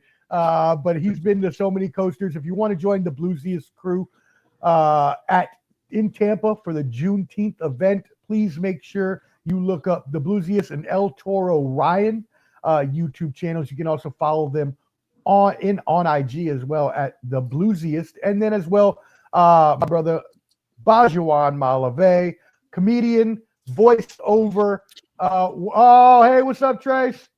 They say what's up, Tracy. She ain't gonna get on camera. Trace, get on the camera, girl. Can't even look at the camera. I know. All we're gonna get is a voice. Shout out to Tracy who snuck in, but also shout out to Bayo again. He does comedy all over the 757. He's been at the Funny Bone. He's a hilarious person. He's a great guy, and he's also doing voiceover work. So again, any of those romantic novels, aka maybe some. I don't you know what. Let me not get us canceled. You'll hear from me. Stop right there. Yeah, you'll hear from me. We love you too, G, and we love everybody. Again, happy Thanksgiving. Y'all make sure you tune in. See you, G. We're going to have another Friendsgiving special soon. So make sure you're subscribed at Ball and Buds to follow all of our live streams. So again, thank you, everybody. We appreciate everybody coming out. And we will see you next time. Happy Thanksgiving. Later, y'all. Happy holidays.